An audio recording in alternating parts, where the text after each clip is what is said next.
तेरी स्तुति प्रशंसा हो, तेरी हर पल महिमा हो, तेरी स्तुति प्रशंसा हो, तेरी हर पल महिमा हो। तू अवर्णित है, तू सुंदर है, मेरा पहला पहला प्यार है। तू अवर्णित है, तू सुंदर है, मेरा पहला पहला प्यार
प्रभु यीशु मसीह की जय। परमेश्वर ने यीशु मसीह ने अंधों को क्या दिया? आंखें दिया, तो उसे हमें जय बोलना। लंगड़ों को चला दिया, उसकी जय बोलना। अब हम मेरी रिहाई का दिन है प्रभु, आज मेरी रिहाई का दिन है प्रभु जी। Thank you Jesus, thank you Jesus. आइए लोग अपने स्थानों पे खड़े हो।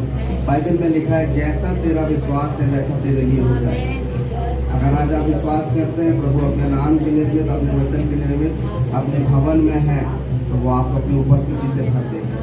अगर आप विश्वास करते हैं प्रभु की उपस्थिति में आनंद की भरपूरी है, तो वो आज आपको आनंद से भर देगा। आइए अपनी आंखों को बंद रखिए, यहाँ वहाँ मत देखिए, बस यही कहें प्रभु हम विश्वास करते हैं आप हमारे मध्य में हैं प्रभु। आज वो पवित्र दिन है प्रभु जी, और आप अपने नाम के निर्मित, जब हम यहाँ नहीं पहुँचे थे आप हमसे पहले से स्थान में थे प्रभु। मेरे प्रियो वो मेरे और आपके पहले इस भवन में था।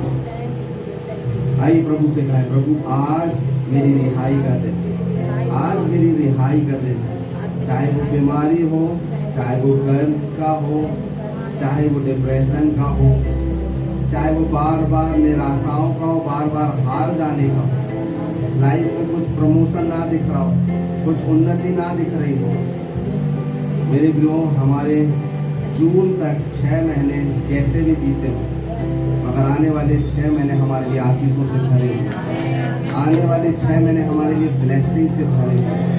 मेरे प्रियो आइए अपनी आशीषों को आज आप खुद ले लें। आज कहें प्रभु आने वाले 6 महीने मेरे लिए आशीषों से भरे हुए। जो मैंने पिछले 6 महीनों में नहीं देखा, जो मैंने पिछले 6 महीनों में नहीं किया, जो मैंने पिछले 6 महीनों में नहीं पाया, मैं इन 6 महीनों में पाने जा रहा हूँ। मेरे बीते 6 महीने भर हो सकता है निराशा में बीते हो, आर्थिक तंगी में बीते हो, बीमारी में बीते हो, मगर आने वाले 6 महीने मेरे लिए विजय का महीने होने जा रहे हैं। और बड़ी खरा अपने हाथों को उठाइए। आइए मेरे प्रो अपने हाथों को उठाइए। Thank you Jesus, thank you Lord. आइए फिर से कहेंगे खाली रूम में भर दे मुझको। Thank you Jesus, thank you Jesus, thank you Jesus, thank you Lord.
इनकी जो भी प्रार्थनाएं हैं प्रभु, अगर इन्होंने आपके सामने प्रार्थना नहीं भी रखी प्रभु, आपका वचन कहता आप हमारे मनों को जांचते हैं प्रभु, आप हमारे मनों को देखते हैं। आज हमारी प्रार्थना हम सबों की आया हुआ यहाँ पे एक एक जन की प्रार्थनाओं के उत्तर यीशु मसीह में आ जाए। ये जुलाई का महीना हम सबों के लिए उत्तरों का महीना होने पाए। ये जुलाई का महीना हम सबों के लिए आशीषों का महीना है। ये जुलाई का महीना हम सबों के लिए अनुग्रह का महीना है। मेरे प्रियो, जैसे जुलाई के महीने में सारे जंगल पहाड़ हरियाली से भर जाते हैं, वैसे ही प्रभु इस जुलाई के महीने में आपको हरियाली से भरने जा रहे हैं। जब एक नॉर्मल बारिश से हरियाली आ सकती है, तो सोचिए पवित्र आत्मा की बारिश से क्या कुछ नहीं होगा। और ये मंथ प्रभु आपको पवित्र आत्मा की बारिश से भरने जा रहा है, आपके परिवारों को भरने जा रहा है। आइए विश्वास से कहें, प्रभु मैं पवित्र आत्मा का स्वागत करता हूँ। मैं पवित्र आत्मा का अपने परिवार में स्वागत करता हूँ। मैं पवित्र आत्मा का अपने कार्यस्थल में स्वागत करता हूँ। मैं पवित्र आत्मा का अपने फाइनेंस में स्वागत करता हूँ। मेरा शरीर, मेरा घर निर्बलताओं का नहीं है, बीमारियों का नहीं है, संघर्षों का नहीं है, तकलीफों का नहीं है, दुखों का नहीं है। मेरा शरीर और मेरा घर आनंद का घर, आनंद का शरीर, क्योंकि प्रभु आपने मुझे अपने समान बनाया है। आप में कोई बीमारी नहीं है और आप में कोई दुख नहीं है। तो मेरे जीवन में भी कोई दुख नहीं होगा, कोई बीमारी नहीं होगी, कोई तकलीफ और निराशा मेरे जीवन का हिस्सा नहीं है। हम यीशु मसीह में उसे कैंसल करते हैं। Thank you Lord. पिता धन्यवाद देते हैं प्रभु इस अंगीकार के लिए। प्रभु आज हम सब यीशु मसीह में एक नए परिवर्तन में होके जा रहे हैं। पिता आज आप हमें बदलने जा रहे हैं। सारी महिमा आपको देते हैं प्रभु यीशु मसीह के नाम से मांगते हैं। हालेलुया। आइए अपने स्थानों में बैठें।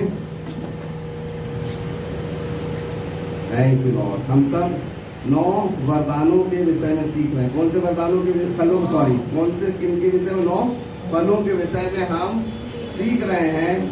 7 फल कंप्लीट हो गए हैं। आज नम्रता और संयम के 2 फल बचे हैं। आज हम उनके विषय में सीखेंगे, मगर उसमें जाने के पहले हम एक छोटी सी गवाही भाई विजय के द्वारा सुनेंगे। उसके बाद हम वचन में जाएंगे। ध्यान से सुनिएगा। गवाही को, कई बार गवाहियाँ हमारी शारीरिक होती हैं, कई बार गवाहियाँ हमारी आत्मिक होती हैं, और कई बार गवाहियाँ हमारी भौतिक होती हैं। जय मसीह। 19 तारीख को मेरी गाड़ी चोरी हुई थी अप्रैल में। तो ब्रदर से मैंने प्रार्थना करवाई पास्टर साहब से, और 26 तारीख को गाड़ी मिल गई मेरी। और इसमें एक चीज़ और है, मैं एडिशनल स्पीड गाड़ी चलाता हूँ। तो मैंने सर से बोला था सर मेरी गाड़ी चोरी हो गई। कहते मुझे वो ऐसा तो मिलती नहीं है गाड़ी, जब भी पुलिस लगा के देख लेंगे।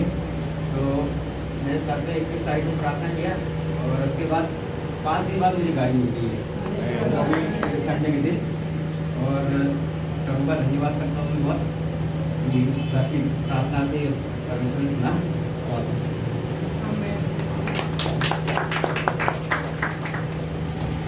हालेलुया।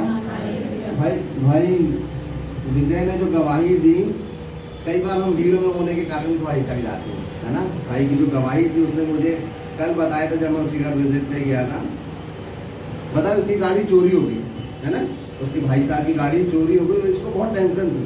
अब वो गाड़ी में नहीं, एडिशनल एसपी साहब की गाड़ी चलाता है, और जब एडिशनल एसपी साहब की गाड़ी चलाता है, वो गाड़ी चोरी हो गई। और वो गाड़ी लगभग 12 साल पुरानी गाड़ी थी, है ना। 12 साल पुरानी, 12 से 13 साल पुरानी गाड़ी थी, और वो गाड़ी चोरी हो गई। और ये भी परेशान, इसका भाई भी परेशान, और वो गाड़ी मिल नहीं रही। ये एडिशनल साहब क्या गाड़ी चलाता, तो मैं एडिशनल साहब से कहा कि सर वो गाड़ी आप मदद कर दें, गाड़ी मिल जाए। तो एडिशनल एसपी साहब ने कहा, टीआई ने नहीं कहा, सीएसपी ने नहीं कहा, हवलदार ने नहीं कहा, उसने कहा देखो गाड़ी तो बड़ी मुश्किल से मिलती है। लोगों की नई गाड़ियाँ चोरी होती नहीं मिलती हैं, ये तो फिर भी 12 साल पुरानी गाड़ी है, मेरे हिसाब से तो नहीं मिलेगी। मैं फिर भी इसने कहा सर फिर भी आप भी हेल्प करना। उन्होंने कहा हेल्प तो कर दूंगा, मगर मैं अपने अनुभव से बोल रहा हूँ गाड़ी नहीं मिलेगी। फिर इसने मुझे फ़ोन किया, है ना। फिर हमने प्रार्थना की, और हमारी यही प्रार्थना थी प्रभु इसकी गाड़ी जहाँ पे भी है दूध वो गाड़ी वापस लेके आ जाए। गाड़ी जहाँ पे भी, गाड़ी वापस आ गई, खोलने ला के रखा, सीसीटीवी कैमरे में वो फोटो भी नहीं आई। गाड़ी जहाँ से चोरी हुई थी वो गाड़ी वहीं पे व्यक्ति ने ला के खड़ी कर दिया, और पता नहीं वो गाड़ी किसने ला के खड़ी। मैं आपसे क्या कह रहा हूँ, मेरी और आपकी कोई भी चीज नहीं घूमेगी। आपने यदि अभी तक यदि कोई चीज ऐसा खो दिया है कि जो नहीं मिल रहा है, आपको लग रहा है कि मेरे जीवन में कुछ निराशा है, आनंद खो गया है, मैं आपसे कह रहा हूँ सब कुछ वापस आने जा रहा है। एक एडिशनल एसपी अपने ज्ञान से बोल सकता नहीं होगा, मगर हम परमेश्वर की सामर्थ्य में बोल सकते हैं सब कुछ होगा। हालेलुया। अधिकारी बोल सकते नहीं होगा, मगर हम परमेश्वर की सामर्थ्य में कहते हैं सब कुछ पूरा होगा। हालेलुया। आपको लग रहा है कि हमारी लाइफ में आज तक नहीं हो पाया, वो चीज़ें हमें नहीं मिल पाई जो हमें चाहिए था, हमें वो फाइनेंस नहीं बढ़ा, हमारी आत्मिक उन्नति नहीं, हमारा परिवार नहीं बढ़ा, हमारे परिवार में आनंद नहीं आया। मैं आपसे कह रहा हूँ ये 6 महीने आप लोगों के आनंद के और उत्साह का महीना होने जा रहा है। जब उसकी गाड़ी चोरी होके फिर मिल सकती है, कितने, 1 हफ्ते बाद, 5 दिन बाद, 5 दिन बाद जब गाड़ी मिल सकती है, तो मेरा और आपका परमेश्वर आपकी और मेरी लाइफ को 5 मिनट में बदल सकता है। मेरा पर्स, मैंने आपको बताया था, मेरा पर्स अष्टमी के दिन गाड़ी से मेरी जेब से गिर गया। कौन से दिन? अष्टमी, जिस दिन जबलपुर में सब लोग घूमने जाते हैं, मैं एक मीटिंग में गया और वो पर्स घूम गया और फिर उसके बाद 2 घंटे बाद जिसने चुराया था उसका फोन, सॉरी, जिसको मिला उस व्यक्ति का फोन आ रहा है कि मेरा आपका पर्स हमें मिला है, आप आके अपना पर्स ले लो। अष्टमी में कोई भी नहीं लौटाता है। हालेलुया। उन्हें तो और खर्चा मिल गया है ना, तो अभी तो और खर्चा मिल गया, फुल्की खाने जा रहे थे, पर्स मिल गया, चलो नूडल्स खा लेंगे, है ना, क्योंकि अब क्या हुआ, उनके हाथ में पैसा आ गया। मैं आपसे क्या कह रहा हूँ, आपकी कोई भी चीज प्रभु घूमने नहीं देगा। जब आप प्रभु के साथ वफादारी से चलेंगे, आप जब प्रभु के साथ ईमानदारी से चलेंगे, प्रभु आपको अपनी उपस्थिति से और अपने आनंद से भर देगा। हालेलुया। आइए मेरे साथ निकाल मत्ती रचित सुसमाचार, उसका मत्ती रचित सुसमाचार उसका 7वां अध्याय और उसकी 19वीं आयत। आइए मेरे साथ निकाल मत्ती रचित सुसमाचार 19 और 20। जो पेड़ अच्छा फल नहीं लाता, हाँ, वह काटा और आग में डाला जाता है। हाँ, इस प्रकार उनके फलों से तुम उन्हें पहचान लोगे। किन चीजों से पहचान लोगे? फलों से। किनसे पहचान लोगे? फलों से। उनके फलों के द्वारा। मेरे प्रियो, मुझे और आपको भी लोग कैसे पहचानेंगे? परमेश्वर के फलों के द्वारा। प्रेम, आनंद, शांति, धीरज, कृपा, भलाई, विश्वास, नम्रता और संयम। ये फल मेरे और आपकी लाइफ में होने बहुत जरूरी है। अगर मेरे और आपकी लाइफ में ये फल नहीं होंगे तो परमेश्वर मुझे और आपको इस्तेमाल नहीं कर पाएगा। प्रभु अपने राज में मुझे और आपको आगे नहीं बढ़ा पाएगा। जैसे आर्मी में जाने वाले को, मुझे नहीं पता कितने, फिर भी 6 महीने की ट्रेनिंग तो होती होगी या साल भर की ट्रेनिंग, उसको ट्रेनिंग पीरियड से होकर गुजरना है, तभी वो एक सोल्जर बनता है। वैसे प्रभु क्या कह रहा है कि तुम्हें लोग कैसे पहचानेंगे? पुलिस वाले को कैसे पहचानते हैं? कैसे पहचानते बताइए ना, है ना? वो वर्दी में होगा तो पहचान जाएंगे। ट्रैफिक पुलिस वाले को कैसे पहचानते हैं? वर्दी में पहचाना। आप कभी गाड़ी में फंसे और नॉर्मल 2-3 लड़के लोग हों और वो रास्ता बता दे तो कोई उनकी नहीं सुनता और उसी भीड़ में ट्रैफिक पुलिस वाला खड़ा हो जाए, लोग उसकी बात को मानने लगे। एडवोकेट को आप कैसे पहचानेंगे? ड्रेस से आप उन्हें पहचान जाएंगे। हाँ यार, ये कहीं आप जाएंगे तो हाँ इसकी ये ड्रेस है, ये यहाँ का स्टाफ, उसकी ड्रेस बता देती है ये। तो परमेश्वर क्या कह रहा है कि तुम मेरे हो, कैसे पहचानेंगे लोग तुम्हें? बोलिए ना, कैसे पहचानेंगे? फलों के द्वारा। और फल होना मेरी और आपकी लाइफ में बहुत जरूरी है। मेरे को आज हम जैसे ही आराधना कर रहे थे, है ना, हो सकता है कभी साउंड ऊपर नीचे होता है, म्यूजिक ऊपर नीचे होता है, उससे मैटर नहीं। मैटर ये है कि हम उसकी आराधना तो कर रहे हैं। हालेलुया। हम उसकी आराधना कर पा रहे हैं, यही मैटर काफी है, यही बात काफी है। और मैं पीछे बैठ के सोच रहा था कि प्रभु आराधना तो आप ही ने बनाई है, इंस्ट्रूमेंट्स भी आप ही ने बनाए हैं, आपको कैसी आराधना पसंद है? आप कैसी आराधना से आप खुश होते हैं? वो सिर्फ सच्ची आराधना से पसंद होता है मेरे को। अगर उसे अच्छी आराधना चाहिए होती तो आज AR रहमान आराधना करा रहा होता, आज सोनू निगम आराधना करा रहा होता। हालेलुया। पर उसने कहा मुझे टैलेंटेड लोग नहीं चाहिए, मुझे डेडिकेशन लोग चाहिए। हालेलुया। परमेश्वर के राज्य में टैलेंट नहीं चलता है, जो समर्पित होगा परमेश्वर उसके द्वारा काम कर लेगा। हालेलुया। एक जगह और क्या लिखा है कि उसने जगत के मूर्खों को चुन लिया, है ना। ये नहीं लिखा उसने बिल गेट्स को चुन लिया, अगर उसे चुनना होता कि नहीं यार मूर्ख लोग मेरी सेवा नहीं कर पाए, तो आज हो सकता बिल गेट्स उसके वचन को प्रचार करता होता और हमसे कई गुना अच्छा प्रचार करता होता। हो सकता विश्व आनंद, ये सही नाम है, जो शतरंज खेलता है, ये प्रचार, ये सब बुद्धिमान लोग हैं, इनके माइंड इतने तेज हैं। मैं बाइबल क्या कह रही है, ऐसे लोगों की जरूरत नहीं है, मुझे वो लोगों की जरूरत है जो परमेश्वर के राज्य में काम कर सके। हालेलुया।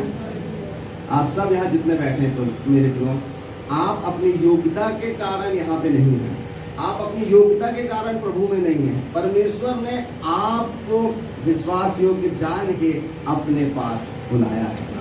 हालेलुया। प्रभु ने आपसे प्यार किया मेरे को, प्रभु ने आपके ऊपर ट्रस्ट किया, उसने आपके ऊपर भरोसा किया। आप अपनी उससे नहीं आए कि नहीं हम आ गए, नहीं मेरे को, आप इसलिए आज प्रभु में, प्रभु आपसे प्रेम करता है। हालेलुया। वो लोग मुझे किससे पहचान लेंगे? फलों के द्वारा। फल बहुत इंपॉर्टेंट है। एक बार 2 कंट्री में लड़ाई हुई, किसमें? 2 कंट्री ना, एक कंट्री का नाम मैं भूल रहा हूँ, ब्रिटिश थी या फिर अमेरिकन आर्मी थी, और दूसरी थी रशियन। इन 2 देशों में क्या हो रहा है? युद्ध छिड़ गया। तो रशियन ने क्या किया? रशियन ने अपने कुछ सोल्जर्स को उनकी विरोधी सेना में भर्ती करा दिया, सोर्स लगा दिया, है ना। हम जब बोलते ना कि अंग्रेज हैं, तो हिंदुस्तान के बाहर जितने गोरे हैं सब अंग्रेज नहीं है, अभी तो ये अंग्रेज नहीं, उसमें कुछ ब्रिटिशर्स हैं, अमेरिकन अलग होते हैं, है ना, इंग्लैंड के वो लोग अलग हैं, तो ये अलग अंग्रेज लोग हैं, मगर इनकी हाइट एक सी है, हेल्थ एक सी है, सब कुछ एक सा था, बस लैंग्वेज में फर्क था। काय में फर्क था? मगर रशियन ने बहुत अच्छी इंग्लिश सीख ली थी। रशियन ऐसे बात करता जैसे ब्रिटिशर इंग्लिश में बात करता, और इन्होंने अपने लगभग 2 दर्जन सैनिकों को चुपचाप से इसमें भेज दिया। जब यहाँ पे उनको भेज दिया तो ये हो ये रहा कि हमारी खुफिया जानकारी उन तक जा कैसे रहे? रशियन को हमारे लोग हैं, हम यहाँ योजना बनाते हैं, वो लोग अटैक कर दे रहे हैं। हम यहाँ से सोचते हैं हम यहाँ सैनिक भेजिए, वो लोग वहाँ पहले से पहुँच रहे हैं। तो उसमें से एक ने बोला कि हो सकता हमारे साथ में रशियन लोग जुड़े हैं, इसलिए कहा रशियन होते तो लैंग्वेज में समझ में आता, भाषा में समझ में आता, कुछ समझ में नहीं आ रहा, कहते नहीं कुछ तो है। तो उसने कई काम करते हैं, उसने अपने ईमानदार 50 लोगों को बुलाया जो उसको मालूम था कि ये मेरे साथ थे। उनसे कहा कि हमें जानकारी मिली है कि रशियन लोग हमारे साथ मिल गए। तो उन्होंने कहा कल सुबह परेड होगी, और ठंड का समय था, युद्ध के टाइम पे सुबह 5 बजे परेड होगी, और मैं जैसे ही एक इशारा करूंगा तो तुम अपने सामने वाले को एक लात मारना, एक किक मारना। अच्छे मोटे जूते पहनते थे ये लोग, सोल्जर, अच्छी ताकत होती है इनको, तो सामने वाले को बहुत तेज लात मारना। तो ये 50 लोगों ने बोले, तो ये 50 लोग 500 के बीच में खड़े होकर सवेरे अनाउंसमेंट हुआ फिर से आना है सबको, सब लोग आए, परेड चालू हुई, रनिंग चालू हुई, और फिर सब एक के पीछे खड़े हो गए, है ना। 100 की लाइन होगी, 50 की लाइन होगी, नहीं पता। जैसे ही कमांडर ने आदेश दिया, लेफ्ट राइट, कुछ 2-3 चीजें बोला, और उसके बाद जो उसने साउंड रखा था, है ना, उनके बीच में कौन सी टीम थी? 50 लोगों की कौन सी टीम थी? 2 दर्जन, लगभग 24 से 25 लोग रशियन थे। कौन थे? और ये कौन है? ब्रिटिश सेना, है ना, हम अमेरिका को छोड़ते, ब्रिटिश सेना है, ब्रिटिश की सेना ना। तो जैसे ही उन्होंने कमेंटमेंट किया, उसने वहां से आवाज मारी, इन्हें अपने सामने वाले को, एक सामने मुंह था और पीछे ऐसे खड़े हुए, पीछे वाले ने अपने सामने वाले को कस के किक मारा। एक साथ 50 लोगों ने 50 लोगों को मारा। कितने लोगों को मारा? 50 लोगों ने 50 को मारा। तो उसमें से 5 लोग, 45 लोगों ने भी कुछ बका, मगर कुछ 5 लोगों ने रशियन भाषा में गाली बका, क्योंकि जब व्यक्ति बकता है तो अपनी भाषा में बकता है, जब व्यक्ति गुस्सा होता है तो अपनी भाषा में गुस्सा होता है, और जब व्यक्ति को गाली देना है तो कौन सी भाषा में देना है? अपनी भाषा में देना। और वो रशियन ने अपनी, क्योंकि सुबह ठंड का समय इतनी कस के उसने मारा, और ये पलटा और इसने गाली बका अपनी भाषा में, और उन्हें तुरंत उन 5 को पकड़ा, और उन 5 ने बाकी 20 को भी पकड़वाया।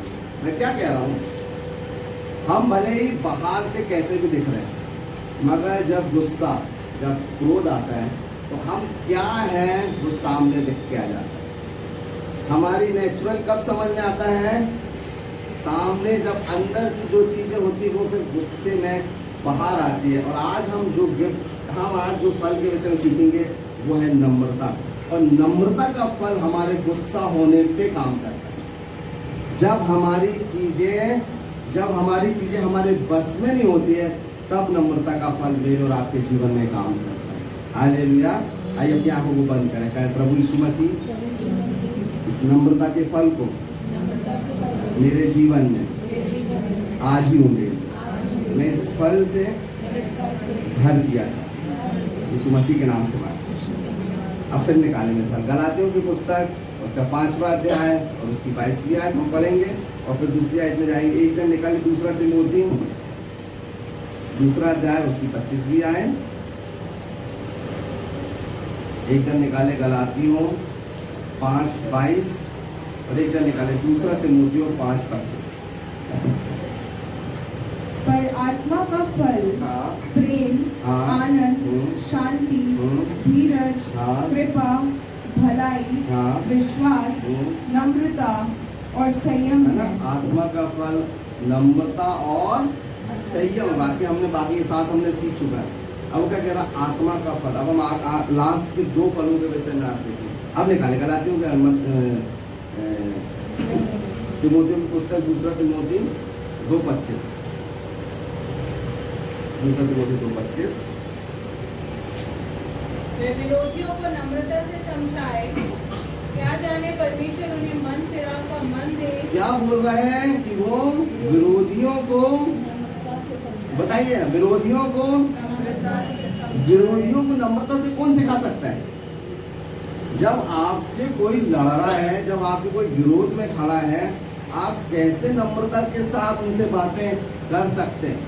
प्रभु यीशु मसीह ने क्या कहा? मुझसे सीखो, मैं नम्र और मन में दीन। प्रभु यीशु मसीह कह रहा मुझसे सीखो कि मैं नम्र हूं। क्यों नम्र हूं?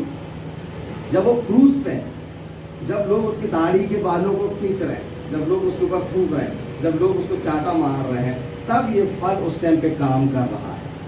हालेलुया। समझ रहे मेरे लोग? तब ये गिफ्ट, तब ये फ्रूट्स वो नम्रता से भरा हुआ है। वो गाली सुन के गाली नहीं दे रहा है। कोई एक गाल पे थप्पड़ मार रहा है, वो कुछ नहीं बोल रहा। उसके बाल खींचे जा रहा है, वो कुछ नहीं बोल रहा है। उसको कांटों का ताज रख दिया जा रहा है, कुछ नहीं बोल रहा। क्रूस पे 2 डाकू हैं और एक डाकू उसको ऊटपटांग बोल रहा है और एक डाकू बोल रहा है कि देख, अगर तू जब अपने राज्य में है तो क्या कह रहा? तू इसी समय मेरे राज्य में होगा। नम्रता का फल उसकी लाइफ में काम कर रहा है। हालेलुया। मेरे और आपकी लाइफ में भी नम्रता का फल बहुत जरूरी है। बाइबल में नम्रता का फल उन्हीं लोगों की लाइफ में काम किया है और जिनकी लाइफ में काम किया है वो लोगों ने अपनी लाइफ में बड़ी लीडिंग को की। चाहे वो मूसा हो, चाहे वो पौलुस हो, ये वो लोग नम्र लोग थे जो परमेश्वर ने उनके लिए कामों को किया। क्या कह रहा? अपने विरोधियों को, फिर से अपने विरोधियों को नम्रता से समझाए। क्या जाने परमेश्वर उन्हें मन फिराव का मन दे। क्या कह रहा है? अगर तुम नम्रता दिखा दो, क्या जाने वो जो सामने जो तुम्हारा विरोधी है, प्रभु उसको बचा ले, प्रभु मन को फिरा लेगा। मेरे प्रियो, ये फल जब मेरे और आपके जीवन में काम करेगा, हम नहीं जानते प्रभु हमारे जीवनों में से कब किसके द्वारा कामों को करेंगे। हालेलुया। जब हम नम्रता से भरे होंगे तो हमारे जीवन में होगा कि हम प्रभु के विषय में किसी को बता सकें। और पहला पत्रस 3 अध्याय 15वीं आयत। पर मसीह को प्रभु जानकर अपने अपने मन में पवित्र समझो। जो कोई तुमसे तुम्हारी आशा के विषय में कुछ पूछे, उसे उत्तर देने के लिए सर्वदा तैयार रहो। जब तुमसे कोई पूछे तब तुम सर्वदा तैयार रहो। कब होगा? जब हम नम्रता से भरे होंगे। ये गिफ्ट जब काम करेगा मेरे लिए, जब लोग आपके विरोध में होंगे। अच्छाई में तो सब अच्छे हैं, मगर हमें जब सामने वाला बक रहा है, सामने वाला कुछ बोल रहा है, सामने वाला जब कुछ कर रहा है, तब हमें इस नम्रता के फल को दिखाना है। तब हमें ये नहीं बोलना अच्छा अब हम भी बताते हैं, है ना। वो वाली नम्रता भी नहीं नम्रता इसको आज कुछ नहीं बोलेंगे। अब अपना समय आएगा, अपना भी मौका आएगा, तब इसको बताएंगे। नहीं, मेरे को वो सब चीज़ें नहीं। नम्रता वो चीज़ है, सामने वाले को कब बदल दे आपको मालूम ही नहीं। जो आपसे लड़ रहा है प्रभु उससे प्यार करता है ना। जो आपसे लड़ रहा है प्रभु उससे प्यार करता है। तो आपके जब माइंड में आएगा ना, यार जो मुझसे लड़ रहा है ना, प्रभु भी इससे प्यार करता है, तो मुझे भी तो प्यार दिखाना है। मदर टेरेसा कलकत्ता में, पूरी दुनिया में उनका बहुत नाम है ना। मेरे ख्याल से फर्स्ट लेडी है जिनको नोबल पुरस्कार मिला था, फर्स्ट लेडी थी कलकत्ता में। वो उन लोग चंदा लेने क्या कहेंगे उसको, वो हर जगह जाते हैं, नन लोग, सिस्टर लोग, है ना। जो अनाथ बच्चे हैं जो उनके वहाँ पे चलते, अनाथ आश्रम चलते, तो वे कॉलोनी में गए। तो वे कॉलोनी में गई तो मदर टेरेसा से घर को खटखटाई, वहाँ से व्यक्ति गुस्से में निकला, कहता हाँ बोलो, है ना। क्योंकि ड्रेस देख के, सिस्टर्स की ड्रेस देख के, फादर्स की ड्रेस देख के कई लोग गुस्सा भी हो जाते हैं कि ये लोग आए। तो वो कहता हाँ बोलो क्या काम है। तो कहती देखिए हम अनाथ आश्रम चलाते हैं, हम वृद्धाश्रम चलाते हैं, आप कुछ भी उन बच्चों के लिए दे दें, हम लेके चले जाएंगे। कुछ भी अनाज दे दें या कुछ गर्म कपड़ा दे दें, जो आपको देना वो दे दें। तो उनने ऐसा हाथ फैलाई, ऐसा हाथ फैलाई कि आप कुछ दे। उस व्यक्ति ने उनके हाथ में थूक दिया। क्या कर दिया? उनके हाथ में थूक दिया। उसने अपने हाथ को लिए, ऐसे पहुंची, कहती आपने जो थूका था ना वो मेरे लिए हो गया, अब उन बच्चों के लिए कुछ दे दो। वो व्यक्ति कह रहा है मैंने इसके हाथ में थूक दिया, इसको तो गुस्सा होके जाना था। और उस व्यक्ति का मन वहीं पिघल गया और उसने उनको एक बड़ी ऑफरिंग दी और उसने कहा कि मेरे लायक कभी कुछ काम हो सिस्टर तो आप मुझे हमेशा याद रखें। चाहती तो वो क्या करती सिस्टर मदर टेरेसा? गुस्सा करती, बकती और चली जाती। उसने कहा जी आपने जो थूका नहीं मेरे लिए होगा, तो साफ करें, कहते बच्चों के लिए कुछ दे दो आप। मदर टेरेसा वो लेडी थी जिन्हें खुद नेहरू जी ने उन्हें अवार्ड दिया था। नेहरू जी मतलब देश के प्रधानमंत्री, देश के पहले प्रधानमंत्री। मदर टेरेसा वो हैं जिन्हें 700 से ऊपर पुरस्कार राष्ट्रीय अंतर्राष्ट्रीय उनको मिले हुए, 700 से ऊपर। मदर टेरेसा अपने आप में एक वीवीआईपी पोस्ट रखती थी। मदर टेरेसा वो हैं जिनका मंत्रियों के साथ उठना बैठना है। जब कोई व्यक्ति हाथ में थूक रहा है तो वो गुस्सा नहीं दिखाएंगे। तो आज तो छोटी सी हमारी पहचान, अच्छा अब हम देखो बताते हैं वो व्यक्ति जो पीएम के साथ बैठने वाली, उसकी लाइफ में कौन सा फल काम कर रहा है? नम्रता का फल काम कर रहा है। मेरे लोग, जब ये फल मेरी और आपकी लाइफ में काम करेगा तो मैं आपसे सच कह रहा हूँ, लूसीफर को छोड़ हमारा और कोई दुश्मन नहीं है। लूसीफर को छोड़ हमारा कोई दुश्मन नहीं है। हमसे जो लड़ रहा होगा ना, तो हमारी नजर में होगा प्रभु आप तो इससे प्यार करते हैं, चाहे वो किसी भी समाज का क्यों ना हो। सिर्फ प्रभु ईसाइयों से प्यार नहीं करता, सिर्फ क्रिश्चियन से प्यार नहीं करता। हम नहीं जानते जो सामने जो व्यक्ति हमसे लड़ रहा है, जब हमारी आँख खुलेगी ना, प्रभु तू इससे प्यार करता है। जैसे होता है ना, दो बच्चे और आपस में लड़ रहे हैं और एक आएगा देखो पापा इसने ऐसा किया, तो इसके कहने से वो दूसरा वाला हमारा दुश्मन थोड़ी ना हो गया। वो भी तो हमारी बच्चे हैं। तो मैं उसको बोलते नहीं बेटा वो थोड़ी सा ठीक नहीं, अब भी मारो उसको। क्या करो उसको? अभी मारो। मेरे घर में होता है ना, इसको अभी मारो, अभी आपके सामने है। तो मेरे अंदर तो दोनों के प्रति प्रेम है, वैसे परमेश्वर के अंदर जो आपसे लड़ रहा है उसके प्रति भी प्रेम है और आपके प्रति भी उससे प्रेम है। हालेलुया। जब ये नम्रता का गिफ्ट मेरे और आपकी लाइफ में आता है मेरे को, तो प्रभु मुझे और आपको एक हाइट पे लेके जाए। नम्रता का गिफ्ट उन्हीं के लाइफ में काम करेगा जो परमेश्वर के वचन और प्रार्थना में बने रहेंगे। एक आयत को और निकालें। मत्ती रचित सुसमाचार आपने कई बार पढ़ा है, 11-19। मत्ती रचित सुसमाचार 11-19 आपने कई बार पढ़ा। मनुष्य का पुत्र खाता पीता आया और वे कहते हैं देखो पेटू और पियक्कड़ मनुष्य, महसूल लेने वालों और पापियों का मित्र, पर ज्ञान अपने कामों से सच्चा ठहराया गया है। तब वह उन्हें नगरों को उल्हाना देने लगा। किनको? जिनमें उसने बहुत से सामर्थ्य के काम किए थे, क्योंकि उन्होंने अपना मन नहीं फिराया था। हाय खुराजी, हाँ। हाय बेतसदा, हाँ, ध्यान सुनिए। जो हाँ, सामर्थ्य के काम तुम में किए गए, हाँ। यदि वे सूर और सैदक में किए जाते, हाँ। तो टाट ओढ़कर और राख में बैठकर हाँ। वे कब के मन फिरा लेते। हाँ। परंतु मैं तुमसे कहता हूँ कि न्याय के दिन तुम्हारी दशा से सूर और सैदा की दशा अधिक सहने योग्य होगी। प्रभु यीशु मसीह क्या कह रहा है? प्रभु यीशु मसीह कह रहा है कि इन देशों में, इन कंट्रियों में, इस नगरों में, इस शहर में इतने काम हुए, मगर इन्होंने अपने मन को नहीं फिराया, इन्होंने उस नम्रता को नहीं दिखाया, इनके जीवनों में वो नम्रता नहीं थी। नहीं तो ये लोगों की हाइट उतनी ऊंची होती, जो जितने काम इनके यहाँ पे हुए ना, उतना काम मैं और कहीं नहीं कर पाया, मगर इनके मन के कठोर होने के कारण जब न्याय का दिन आएगा तो यही लोग सब में ज्यादा रोएंगे। समझ रहे हैं मेरी लोग? सब में ज्यादा काम किनके मध्य में होता है? सब में ज्यादा वचन किनके मध्य में सुनाया जाता है? क्रिश्चियंस के बीच। बोलिए ना, किसके बीच में? सब में ज्यादा आराधना कौन करता है? क्रिश्चियंस लोग करते हैं। सब में ज्यादा वचन की बातें कौन सुनता है? तो सब में ज्यादा काम कहाँ पे हो रहा है? क्रिश्चियंस के बीच में। मगर अफसोस कि क्रिश्चियंस उस स्टैंडर्ड तक, उस स्तर तक नहीं पहुंच पा रहे, क्योंकि शैतान उनको वहां पे पहुंचने नहीं। हम सब कुछ सुन रहे हैं मगर हमारे जीवन में वो लागू नहीं हो रहे। प्रभु दास ने बहुत अच्छा कहा कि हमने एक चीज सीखी है, praise the Lord, hallelujah.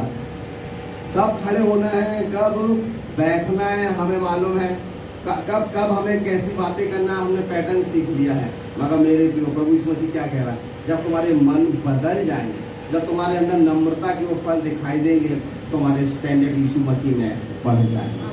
Hallelujah. मत्ती रचित सुसमाचार प्रभु यीशु मसीह ने क्या कहा? धन्य है वे जिनके मन, धन्य है वे जो नम्र है। क्या है? बोलिए ना, क्या है? नम्र है। बोलिए ना, क्या है? वो पृथ्वी के, सोचिए प्रभु कौन सा स्टैंडर्ड दे रहा है नम्रता वालों को। आजकल हर कोई अधिकारी बनना चाहता है ना। एक पोस्ट निकले तो उसमें भरने के लिए लोग इतने, और आज तो हिंदुस्तान में कुछ भी हो सकता है। पोस्ट भी निकल के एग्जाम भी होता है, सब फेल हो जाता है। बेचारे मेहनत करते, पैसा लगाते, सब कुछ करते, और पता चले डेट बढ़ गई, पता चले अब फिर से एग्जाम होंगे, है ना। उन बच्चों के विषय में कौन सोचेगा, समझेगा, जिन्होंने हजारों रुपए खर्च कर दिए, समय खर्च कर दिया, और फिर इसलिए कहती समय क्या हुआ? बदल दिया जा रहा है। मेरे प्रभु कह रहा है तुम नम्र बने रहो, मैं तुम्हें पृथ्वी का अधिकारी बनाऊंगा। Hallelujah, hallelujah. मुझे और आपको उस नम्रता में दिन प्रतिदिन पढ़ते जाना है। यूहन्ना की पुस्तक 13वां अध्याय 15वीं आयत, आप लोग समझ रहे हैं नम्रता का फल? यूहन्ना 13:15, यूहन्ना 13:15।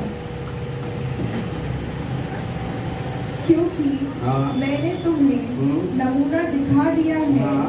कि जैसे मैंने तुम्हारे साथ किया है, हाँ। तुम भी वैसा ही किया करो। हाँ।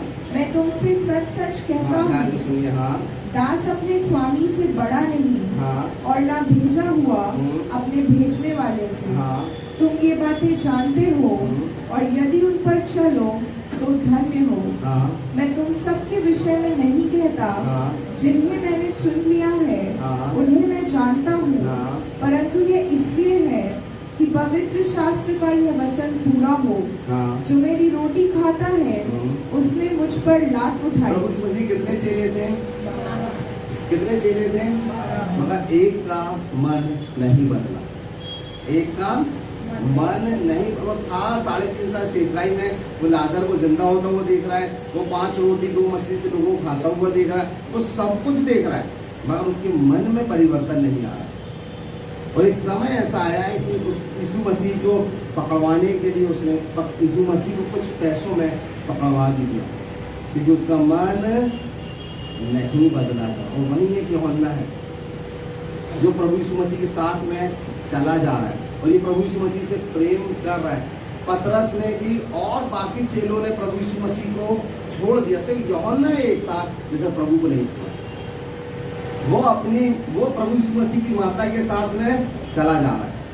और ये कोड़े खाते टाइम भी यूहन्ना वही, यूहन्ना पे लोग इसलिए ज्यादा नहीं बोल रहे थे यूहन्ना को, तो उन सब 12 चेलों में यूहन्ना सब में छोटा था, वो चेला लगता भी नहीं था। लोग पतरस को तो फिर भी पहचान जाते थे, यूहन्ना को लोग उतना ध्यान नहीं देते थे, ये बच्चा भीड़ में होगा, उसको उतना ध्यान भी नहीं देते थे।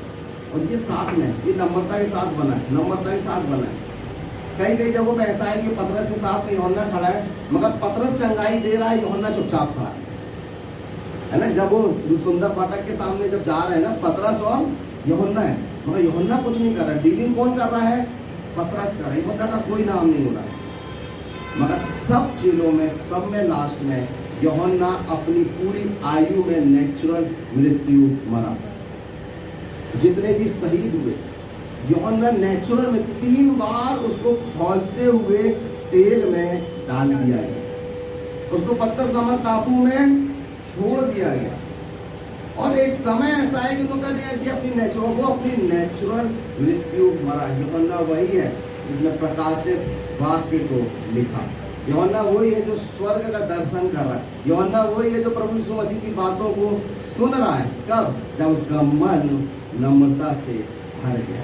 मैं दूसरे चीजों की बुराई नहीं कर रहा हूँ, मगर मैं आपको जो आज हम जिस फल के विषय में सीख रहे हैं, हो सकता है सब लोग कलीसिया जा रहे हैं, सब लोग चर्च जा रहे हैं, सब लोग उस आराधना को, उस मीटिंग को अटेंड कर रहे हैं, मगर प्रभु किनके जीवनों में काम कर रहा है? जो नम्रता से भरे हुए हैं, जिनके अंदर कोई भी कंपटीशन नहीं, कोई कंपटीशन नहीं। तुम्हारा प्रमोशन हो जाए, मेरा नहीं हुआ, प्रभु के समय में हो जाए। तुम्हारे पास है, मेरे पास नहीं है, प्रभु अपने समय में दे देगा। अब वो अपने समय में काम करेगा, मुझे कोई जल्दबाजी नहीं है। तुम खुद के मकान में हो, मैं किराए से हूँ, प्रभु अपने समय मुझे खुद का मकान देगा। तुम्हारा फाइनेंस ठीक है, मेरा कम है, मैं प्रभु अपने समय में। ये होता नम्रता कि मेरी लाइफ में जो भी होगा उससे प्रभु को महिमा मिले। हालेलुया। प्रभु यीशु क्या कह रहा मुझसे कि मैं नम्र, और वो ये नहीं कह रहा है कि मैं भीड़ में दीन हूं, मैं भीड़ में नम्र हूं। नहीं मेरे प्रियो, हम यदि हम यहाँ जैसे हैं वैसे हम घर में। मेरे दोनों बेटे बोले पापा नम्रता, हमें तो डांट पड़ती रहती है ना। जहाँ पे हमें डांटना है वहाँ पे डांटना भी, ये नहीं नहीं मैं नहीं डांटूंगा बेटा, मैं नम्रता में जीऊंगा, नहीं, है ना, ऐसा नहीं। जहाँ पे प्रभु बाइबल में लिखा है कि जो पिता छड़ी नहीं चलाता वो नुकसान पहुंचा रहा बच्चों को। प्रभु यीशु मसीह सबत के दिन घर में आराधनालय में आए, और आराधनालय में आके देख रहे हैं कि वहाँ पे बिजनेस चल रहा। वो इतना गुस्सा हुआ, उसने वहां पे रस्सी का कूड़ा उठाया और सब चीजों को उसने क्या किया? आप कहोगे नम्रता प्रभु यीशु मसीह कहाँ गई आपकी, है ना? क्या कहेंगे आप? अभी तो आप कह रहे हो मुझसे सीखो, और उसके बाद कह रहे नहीं मेरे को। नम्रता हमारे मन में होती है, नम्रता हमारे अंदर होती है। प्रभु आपके राज्य में सब कुछ अच्छा होता है। हालेलुया। नम्रता हमें दुख पड़ने से, नम्रता हमें चीज़ों में फंसने से सदा बचा के रखती है। भाई विजय को मैं जितना जानता हूँ, हम सब जितने आप यहाँ आते हम सब उस नम्रता से भरे हुए। वो बेचारा सीधा साधा वचन सुनेगा, प्रार्थना सुनेगा, इवनिंग सर्विस में भी आएगा, अपनी प्रार्थना में बैठेगा और अपना चला जाएगा। उसको किसी से कोई लेना देना नहीं। और उसकी फैमिली में भी सब लोग प्रभु में नहीं है। अब उसकी फैमिली में भी लोग प्रभु में नहीं है ना, कि उसकी पूरी फैमिली प्रभु नहीं। वो अकेला विश्वास में बना है, स्ट्रॉन्ग है, सब कुछ है। और प्रभु ने उसके विश्वास को, उसकी प्रार्थनाओं को सुना और उसकी गाड़ी को वापस ला दी। उसके सिर्फ उसके अकेले विश्वासी होने से जब प्रभु से नुकसान नहीं पहुंचा रहा, तो आप लोग सब सोचिए, आप लोग तो पूरा परिवार विश्वासी है, तो प्रभु आपको किस स्टैंडर्ड पे लेके जाए, है ना? जहाँ 2 या 3, कहाँ पे? घर में, आराधनालय में, प्रार्थना में, जहाँ 2 या 3, वो तो बेचारा अकेला विश्वास में अपने घर में। आप तो फिर भी 2 या 3 तो घर में है ही विश्वास में। जब वो अकेला, जब प्रभु उसको उत्तर दे सकता, तो प्रभु मुझे और आपको भी उत्तरों से भर सकता है। हालेलुया। 2 कुरिन्थियों 10। मैं वही पौलुस जो तुम्हारे सामने दीन हूँ, परंतु पीठ पीछे तुम्हारी ओर साहस करता हूँ। तुमको मसीह की नम्रता और कोमलता के कारण समझाता हूँ। मैं यह विनती करता हूँ कि तुम्हारे सामने मुझे निर्भय होकर साहस करना ना पड़े। मैं कौन सा पौलुस हूँ? जो तुम्हारे सामने हो, कह रहा मैं वही पतरस हूँ जो तुम्हारे सामने। अर्थात हो क्या रहा है इस समय में? पतरस की दो छवि है, पौलुस की दो छवि। एक छवि गुस्से वाली, कौन सी छवि उसकी? गुस्से वाली। वो पतरस को एक जगह बोलता है कि तू मुंह देखा न्याय करता है। पतरस जबकि उससे सीनियर है, पतरस जबकि उससे उम्र में बड़ा है, पतरस जैसे उससे अनुभवी, कहता तू मुंह देखा न्याय करता है। पतरस तू यहूदियों के साथ में अलग हो जाता है, यूनानियों के साथ में अलग हो जाता है, तू मुंह देखा न्याय करता है। पौलुस एक वो व्यक्ति है जो गुस्से से भरा हुआ। वो कहता है ये प्रेरित लोग बहुत सुसमाचार प्रचार कर रहे हैं, उनसे अधिकारी से बोलता मुझे इनके खिलाफ अरेस्ट वारंट दो, मैं इन 12 के 12 को पकड़ के लाऊं। पौलुस वो व्यक्ति है जो एक पावर रखता है, एक सामर्थ्य रखता है, और वो किसी भी चीजों से लड़ जाने के लिए तैयार है। पौलुस वो है जो गुस्से में एक समय अब प्रेरित लोगों से कहते हैं कि ये लोग क्या है, मैं तो गब्रिएल के चरणों में बैठ के 3 साल बाइबल ट्रेनिंग करके आया हूँ, और ये जो प्रेरित है ना, जो अपने आप को प्रेरित कहलाते मगर है नहीं। क्या बोल रहा है वो? जो अपने आप को प्रेरित कहलाते मगर है ना, न्याय कर रहा हूँ उनका। प्रभु यीशु मसीह ने 14 दिन मारा प्रेरितों को, कहता है इनके लक्षण नहीं दिखाते मेरे। ये उस क्रोध से भरा हुआ व्यक्ति, और अब क्या बोल रहा है? उस नम्रता से ये भर गया। आप चौथी आयत क्या कहती है? चौथी और 5वीं आयत ध्यान से सुनिए। क्योंकि हमारी लड़ाई के हथियार शारीरिक नहीं, पर गढ़ों को ढा देने के लिए परमेश्वर के द्वारा सामर्थी है। हमारे हथियार कौन से हैं? गढ़ों को ढा देने, गढ़ों को ढा देने वाले हथियार। मगर वो हथियार हैं कहाँ? ना तलवार दिख रही है, ना कुछ काटने पीटने की चीज दिख रही है, ना कुछ बंदूक दिख रही है। कह रहे हमारे वो हथियार हैं जो गढ़ों को ढा देते हैं। ये हथियारों के नाम मेरे प्रियो हम सीख रहे हैं। प्रेम, आनंद, शांति, धीरज, कृपा, भलाई, विश्वास, नम्रता और यही तो वो हथियार है जो पौलुस कह रहा है हथियारों को पहन लो, तुम जीत जाओगे। हालेलुया। तुम इन हथियारों को अपने जीवन में लागू कर दो। और आगे इसलिए हम कल्पनाओं का और हर एक ऊंची बात का जो परमेश्वर की पहचान के विरोध में उठती है। क्या बोल रहे हैं? हर एक कल्पनाएं समझते हैं आप? हाँ, हमारे बाजू में रहती है। मैं वो कल्पना की बात नहीं कर रहा। कल्पना समझ रहे हैं आप? विचार, क्या विचार। एक प्रभुदास ने बहुत अच्छा कहा, हमारे युद्ध की रणभूमि, हमारे युद्ध की रणभूमि कहाँ पे? हमारे दोनों कानों के बीच में। यहीं पे युद्ध चलता रहता है, यहीं पे चलता रहता है। क्या होगा, क्या नहीं होगा, क्या नहीं होगा। कह रहा है मैं यहीं की युद्ध की बात कर रहा हूँ।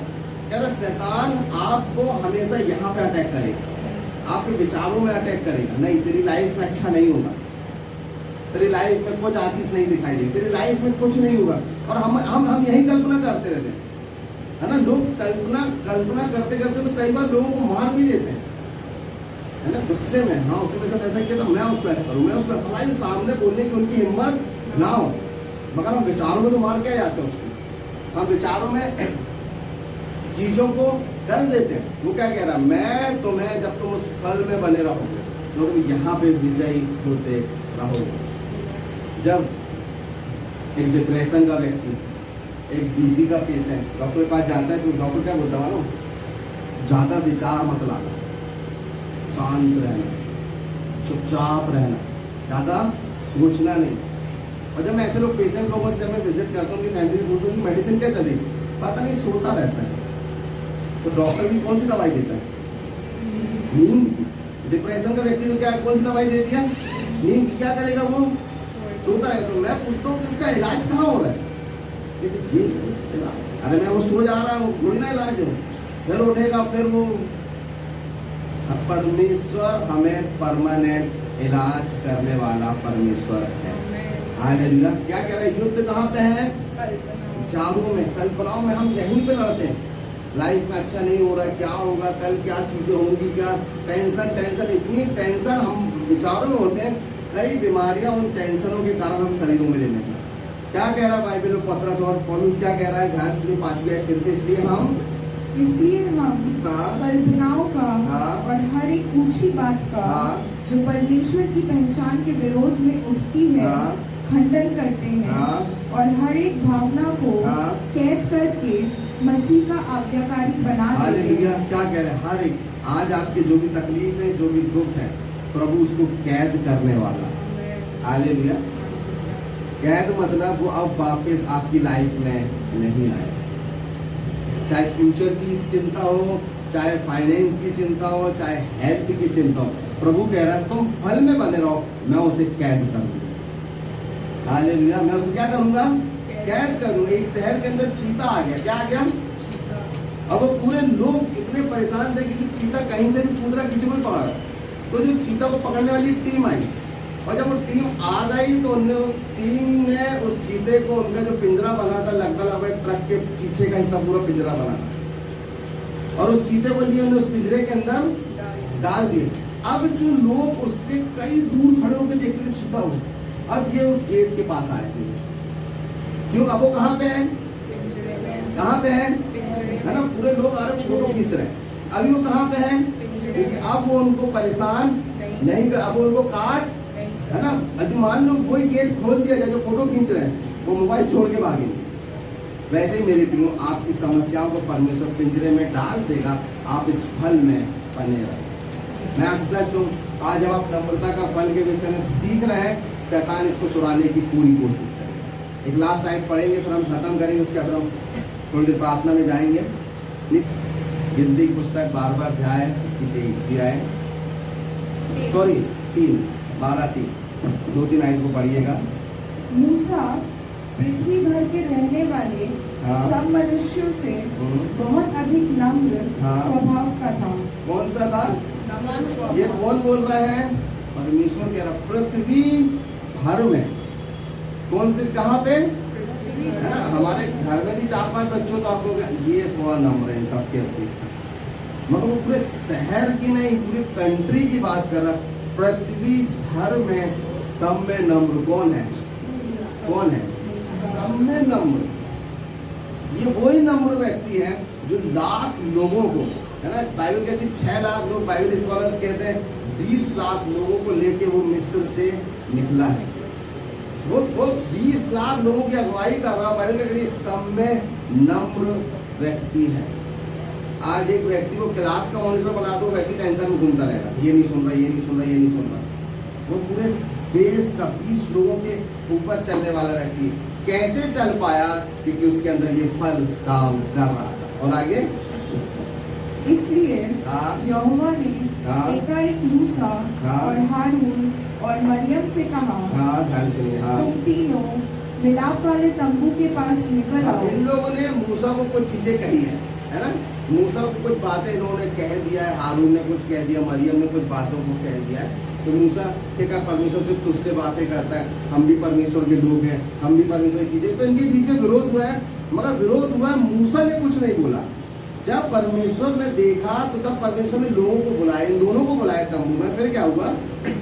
तब वे तीनों निकल आए। हाँ। तब यहोवा ने हाँ। बादल के खंभे में उतरकर हाँ। तंबू के द्वार पर खड़ा होकर हाँ। हारून और मरियम को बुलाया। हाँ। अतः वे दोनों उसके पास निकल आए। हाँ। तब यहोवा ने कहा, मेरी बातें सुनो। हाँ। यदि तुम में कोई नबी हो हाँ। तो उस पर मैं यहोवा दर्शन के हाँ। द्वारा अपने आप को प्रकट करूंगा हाँ। या स्वप्न में उससे बातें करूंगा। हाँ। परंतु मेरा दास मूसा ऐसा नहीं है। हाँ। वह तो मेरे सब घरानों में विश्वास योग्य है। हाँ। उससे मैं गुप्त रीति से नहीं परंतु आमने सामने और प्रत्यक्ष होकर बातें करता हूँ। हालेलुया। यहाँ पे क्या हो रहा है? यहाँ पे मूसा के विरोध में लोग खड़े हैं। कहाँ पे खड़े हैं? मूसा के विरोध में खड़े हैं। तो उत्तर लोगों को किसको देना चाहिए? हमारे हिसाब से खुद मूसा को। लड़ाई किसको करना चाहिए? खुद मूसा को। माँ बाइबल क्या कह रही है? जब ये फल मूसा की लाइफ में काम कर रहा था, मूसा चुपचाप खड़ा, अब उसके सपोर्ट में कौन उतर आया? परमेश्वर उतर आया। जब आप इस फल में बढ़ेंगे मेरे को, तो आपको अपने आप को प्रूव करने की जरूरत नहीं है कि मैंने नहीं किया, मैंने नहीं किया, ये चीजें नहीं है। लोग चाहे कुछ भी बोलते रहे, परमेश्वर आपके सामने उतर आया है, वो लोगों को उत्तर देगा। दाऊद जब गोलियत के पास गया, तो गोलियत पहले क्या कर रहा था? गोलियत पहले क्या कर रहा था, लोगों को ललकार रहा था ना, कोई लड़ने आओ लड़ने आओ लड़ने आओ लड़ने आओ, इन सब चीजों को बोल रहा था। मगर जब दाऊद को देखा तब वो क्या कर रहा था, जब उसका मजाक उड़ा रहा है, ये बच्चा क्या कर रहा था, वो मजाक उड़ाने लगा। वो दाऊद का मजाक उड़ा रहा है, चिल्ला चिल्ला के मजाक उड़ा रहा है। मेरे प्रियो, आज भले ही लोग आपका मजाक उड़ाए, भले ही लोग आप लोग से कहें कि हमारी लाइफ, आपकी लाइफ में कुछ नहीं दिखा, आज भले ही लोग इस कलीसिया का मजाक उड़ा रहे हैं, छोटे से कितने लोग बैठते हो, मैं तो पूछते हो जाता, उतने ऊपर लोग आ जाते हैं, चल जाता है ना। हमें किसी को उत्तर देने की जरूरत नहीं। जब परमेश्वर ने दाऊद को अभिषेक किया, जब दाऊद को परमेश्वर ने सामर्थ्य दी, जब दाऊद ने गोलियत को मारा, वो बच्चा जो जंगल के अंदर से अब तक भालू और शेर को मारा था, उस बच्चे को कोई नहीं जानता था। आज जब उसने गोलियत को मार दिया तो पूरी कंट्री उसे पहचानने लगी। हालेलुया। जब परमेश्वर काम करता है मेरे प्रियो, तो आने वाले दिनों में कंट्रियां आपको पहचानने लगेंगी। हमें और आपको अपनी सामर्थ्य से कुछ नहीं करना है, मुझे और आपको अपनी ताकत से कुछ नहीं करना है। हम सिर्फ यही कहना, प्रभु हम नम्रता में बढ़ेंगे, तू हमारे जीवन में काम कर। हालेलुया। महिमा आने के पहले मेरे और आपकी लाइफ में क्या आएगी, नम्रता आएगी। और विनाश आने के पहले मेरे और आपकी लाइफ में क्या आएगा, घमंड आएगा। बाइबल खुद कहती है अगर आपको महिमा पाना है तो आज से हमें कहना, प्रभु हम नम्रता में बढ़ेंगे। हमें चाहे कुछ भी कहें, हमें लोग चाहे कुछ भी बोले, हम तेरे साथ बने रहेंगे। एक दोस्त मेरा अभी भी है, बात भले ही कम होती है, अभी भी है, उनने मगर हमारे साथ प्रॉपर्टी में कुछ हुआ और हमारी फैमिली को कुछ लाख का नुकसान हुआ, उसने कहा हम करा देंगे, लगभग 5 लाख का। और फिर उसके बाद वो देने का नाम नहीं, वो चीज़ों को वो कर रहा, फोन नहीं उठा रहा, मिल नहीं रहा, कुछ नहीं कर रहा। और मेरी फैमिली परेशान, स्वाभाविक है, जब पैसे लिया है दे नहीं रहा, कुछ चीज़ आगे नहीं बढ़ेगी। एक दिन मेरे को मैं लिया, कहता भाई मेरे यहाँ प्रार्थना के लिए आ जाएगा। तो मेरा समय पहले क्या उत्तर होना था, मैं नहीं आऊँगा, मेरे को पहले पैसा चाहिए। मैंने कहा कब आना है, कहता 2 दिन बाद। मैं कहा जाऊँ, मैं गया उसके यहाँ पे मैंने मीटिंग ली, प्रार्थना की, हमने आराधना की, सब कुछ करे। और उस 2 घंटे के बीच में मैंने एक बार भी उससे पैसे लिए नहीं बोला, एक बार भी नहीं बोला। मैंने कहा यार वो पैसे देते, मेरे घर के लोग परेशान हो रहे हैं, मैंने एक बार भी नहीं बोला उससे। मैं प्रभु का धन्यवाद, अब उसने लगभग बहुत सारा अमाउंट दे दिया और थोड़ा और बचा है, और प्रभु अपने समय में उससे वो भी दिलवा दिया। हालेलुया। हमें अपने मन में किसी के प्रति बुराई नहीं रखना। और वही व्यक्ति मुझसे क्या बोल रहा है कि भाई तेरा चर्च कहाँ लगता है यार, मेरे को आना है। अगर मैं उससे लड़ाई करता तो क्या वो चर्च आता? नहीं आता। अब वो मुझसे पूछता कब लगता है चर्च, मैं भी आऊँगा। मेरे प्रियो, हम नहीं जानते कि सामने वाला जो हमारे विरोधी में है, वह परमेश्वर उससे प्रेम करता है, परमेश्वर उससे प्यार करता है। वो भले हमारे विरोध में, मैं क्या जाने कि परमेश्वर उससे प्रेम करता है। और हम उससे एटीट्यूड के द्वारा, हम गुस्से के द्वारा चीज़ों को करें और वो हमसे दूर हो जाए और वो परमेश्वर से भी दूर हो जाए। केन के लिए सब में ज्यादा फायदेमंद कौन था, कोई बताएगा? केन के लिए हाबिल। कौन था? केन के लिए सब में फायदेमंद था हाबिल। हाबिल वो व्यक्ति जिससे परमेश्वर प्रसन्न, इसकी भेंट परमेश्वर ग्रहण कर लेता है। वो कुछ भी प्रार्थना करता है ना, परमेश्वर सुन लेता है। कि भले ही सुबह उठ के बोले कि आज चिकन खाने का मन हो रहा है, आज मटन खाने का मन हो रहा है, आज अच्छा मौसम हो जाए, परमेश्वर इसकी बात को सुनता है, परमेश्वर मेरी बात को नहीं सुनता है। तो केन के लिए सब में फायदेमंद कौन था? सब में फायदेमंद वो। यदि हाबिल को अपने साथ रखा रहता तो केन की लाइफ और ही कुछ होती। मगर उसने क्या किया? हाबिल को उसने खुद अपने हाथों से अपनी आशीष को मारा। अगर वो केन के साथ बना रहता, केन का भाई होता, केन कैसे काम करता, परमेश्वर कैसे उसकी बातों ग्रहण करता, सीखता। वो केन से कहता यार मेरे को मेरी भी भेंट ग्रहण कैसे हो गया केन? हाबिल, तो हाबिल उसको चीज़ों को बताता कि देख भाई तू ऐसा कर, देख भाई तू ऐसा कर। मगर अब वो क्रोध में आ गया, अर्थात उसके अंदर वो नम्रता नहीं दिखाई दी। हाबिल सब में फायदेमंद यदि किसी के लिए रहा, मैं ऐसा कहूँ परमेश्वर से भी ज़्यादा फायदेमंद यदि वो किसी चीज़ के लिए रहा, वो केन के लिए रहा। मगर केन ने अपने हाथों से अपनी आशीष को खत्म कर दिया, अपने हाथों से। और परमेश्वर क्या बोल रहा है? अब तुझे जो पाएगा ना वो तेरे को मारेगा, है ना? तू श्रापित होगा, तू वो चीज़ों को होगा। मगर वो क्या परमेश्वर कह रहे हैं कि चल तेरे को कोई नहीं मारेगा, तेरे को कोई मारेगा तो मैं उसको मार दूंगा। मगर केन की और लाइफ आगे बढ़ सकती थी आशीषों से, मगर उसने अपने भाई को मार दिया।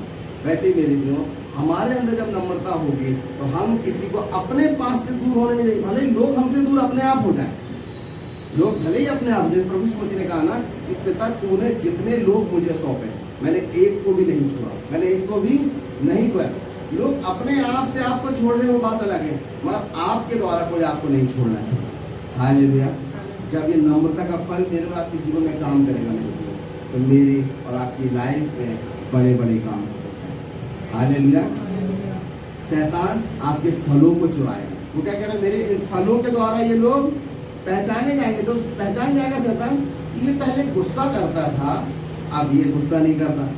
पहले ये झगड़ा करता था, अब ये झगड़ा नहीं करता। पहले ये जलन करता था, अब ये जलन नहीं करता। तो देखिएगा इसके अंदर नम्रता का क्या हो गया, इसके अंदर नम्रता का फल काम कर रहा है। अब जब नम्रता का फल इसकी लाइफ में काम कर रहा है तो मुझे उस फल को चुराना पड़ेगा। हालेलुया। और मेरे प्रियो, मैं आपसे कहूँ वचन में प्रार्थना में बने रहें। ये फल आपके वरदानों को लेके आने वाले हों। जब ये 9 फल मेरे और आपकी लाइफ में काम करेंगे ना, मैं आपसे सच कह रहा हूँ, इसी साल में हमारी लाइफ में वो 9 गिफ्ट्स भी काम करेंगे। जो लोग 9 वरदानों के लिए भाग रहे हैं, जब ये फल हमारी लाइफ में काम करेंगे तो प्रोफेसी का वरदान अपने आप काम करेगा, चंगाई का वरदान अपने आप काम करेगा। हम जो चीजें यहाँ से बोलेंगे, पता चले वही चीज कोई प्रभु का दास दूसरे प्रदेश में बैठ के बोल रहा हो सकता है वही प्रभु का दास कोई दूसरी कंट्री में बोल रहा हो, क्योंकि आत्मा सबको एक सा कर रहा है। हालेलुया। और मैं आपसे कहूँ मेरे लोग, बेदारी का समय आ रहा है। परमेश्वर अपनी बेदारी को भेजने वाला है, कब भेजते हमें नहीं पता। उस बेदारी के लिए अब परमेश्वर सारे देश में और सारी दुनिया में सारे सेवकों को अब एक कर रहा है। पहले सेवकों के बीच में मनमुटाव होता था, मगर प्रभु अब क्या कर रहा है, अब सब सेवक पवित्र आत्मा की अगुवाई में एक होते जा रहे हैं। अब कलीसियाएं एक होती जा रही है। हालेलुया। हमारी तो प्रार्थना है जितनी भी कलीसियाएं हैं यीशु मसीह में सारी कलीसियाएं बढ़ती चली जाए। हालेलुया। जब नम्रता का गिफ्ट मेरे और आपकी लाइफ में होगा, मूसा के विरोध में लोग थे, आज आपके विरोध में लोग होंगे, मगर कल के दिन वही लोग आपसे सॉरी बोलेंगे और वही लोग आपके पास वापस लौट के आ जाएंगे। हालेलुया। आइए हम अपने आप को बढ़ाएं। आइए कहें, प्रभु मुझे अपने उस वरदान, मुझे अपने उस फल से भर दे प्रभु, नम्रता का फल। प्रभु आपने कहा धन्य है वे जो नम्र है, क्योंकि वो पृथ्वी के अधिकारी होंगे। पिता आज हमारी प्रार्थना है प्रभु, उस फल से भर दे प्रभु। मेरी अपने लिए प्रार्थना है सूरज है मेरे प्रभु, अपने आप को बंद करें, कहें प्रभु से, प्रभु मुझे इस फल से भर दे। पिता मेरी अपने लिए प्रार्थना है सूरज, मैं उतना नम्र नहीं हूँ प्रभु, मुझे और नम्र बना दे सूरज। मेरे अंदर उतनी नम्रता नहीं है प्रभु, मुझे और नम्रता से भर दे प्रभु। हमारी लाइफ में कुछ दिखाई दे या ना दे, मगर नम्रता सदा दिखाई दे प्रभु। प्लीज यीशु राजा, मेरी प्रार्थना है कभी भी हमारे जीवनों में, हमारे मनों में वो घमंड ना दिखाई दे जो लूसीफर के अंदर दिखाई दिया था। उसी घमंड के कारण वो गिरा दिया गया, और यही नम्रता प्रभु यीशु मसीह के जीवन में दिखाई दी जब वो क्रूस पे है, जब वो कोड़े खा रहा है, जब वो तकलीफ में, दुख में है, तब भी उसके मुंह से एक भी विरोध की बात नहीं निकल रही है। मेरे लोग, जब नम्रता हमारे अंदर होगी तो हमारे मुंह से, हमारे विचारों से किसी के लिए भी कोई गलत बात नहीं निकले, भले ही लोग हमारे लिए गलत ही क्यों ना करें। मैं आज आपसे सच कह रहा हूँ, जुलाई के महीने में रहती, अगर ये फल, अगर नहीं ये फल मेरे और आपके जीवन में 100% काम करेगा। जब हम सीख रहे हैं तो परमेश्वर की योजना है, इच्छा है कि हम इस फल में बढ़ें। नम्रता का फल, नम्रता से जीना, ये कोई कठिन नहीं है मेरे लिए। बस ये फल हमें लोगों से थोड़ा अलग करता है, क्योंकि संसार विरोध में जी रहा है, संसार झगड़े में जी रहा है, संसार जलन में जी रहा है, संसार कंपटीशन में जी रहा है। मगर जब नम्रता हमारे अंदर आएगी तो हमारे अंदर से कंपटीशन चले जाएगा, हमारे अंदर से कुछ चीज़ों को पाना चला जाएगा, और हम एक ही बात कहेंगे, प्रभु आप अपने समय में काम करेंगे। मैं आपसे सच कह रहा हूँ, आने वाले दिनों में प्रभु हम सबों को पृथ्वी का एक बड़ा अधिकारी बनाने जा रहे हैं। बड़ा अधिकारी मेरे प्रियो, हम और आप समझ भी नहीं सकते वो कितना बड़ा परमेश्वर है, वो कितना बड़ा परमेश्वर है, हम और आप समझ भी नहीं सकते। मेरी और आपकी समस्याओं को वो एक ही समय में खत्म कर देने वाला परमेश्वर है। बस कहें प्रभु, चाहे मैं रोग में हूँ, चाहे मैं तंगी में हूँ, चाहे मैं तकलीफ में हूँ, मगर मैं नम्रता में बना रहूँगा।